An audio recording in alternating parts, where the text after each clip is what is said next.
الرحمة والمغفرة هي منية كل إنسان، والنبي عليه الصلاة والسلام كان إذا رأى من يطلب الجنة أو يطلب مغفرة ورحمة بين له أنه لا بد أن يعمل لها.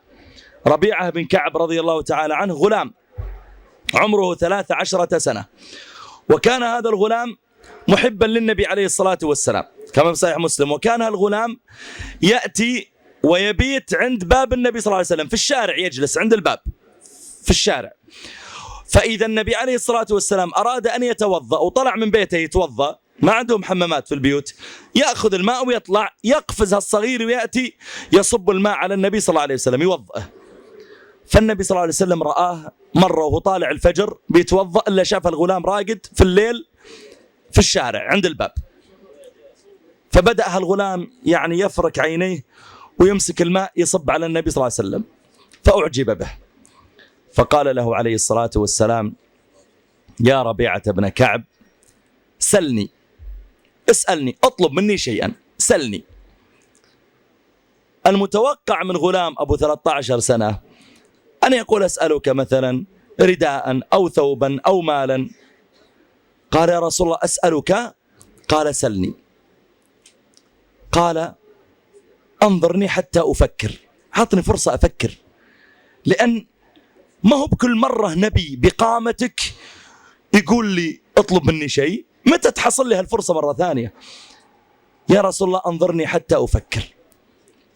وجعل يصب الماء والنبي صلى الله عليه وسلم يتوضأ وينظر إليه والغلام يفكر، والدنيا سكون ظلام وراقد الحالة في هالليل.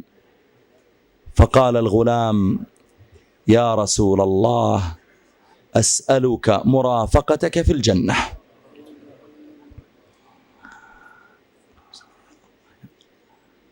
فقال له عليه الصلاة والسلام: أو غير ذلك، يعني لعلك تريد شيئا آخر وخجلت، أو غير ذلك. قال: هو ذاك، أبد، إن حصلت الجنة ما علي من غيرها، هو ذاك. فقال صلى الله عليه وسلم له: يا ربيعة بن كعب. شوف عاد الآن شعور النبي صلى الله عليه وسلم الغلام اللي يكاد قلبه يتفطر حبا وإعجابا بهالصغير، ومع ذلك النبي صلى الله عليه وسلم منهجه واحد مع الجميع. الجنة ما هو بأدع لي ودعيت لك ودخلت الجنة، لا، اعمل يا ابني. فقال عليه الصلاة والسلام: يا ربيعة بن كعب فأعني على نفسك بكثرة السجود. تبي الجنة يا ولدي، أنا بدعي لك، لكن سو شيء أنت بعد، أنت اعمل يعني كثر صلاة. أعني على نفسك بكثرة السجود.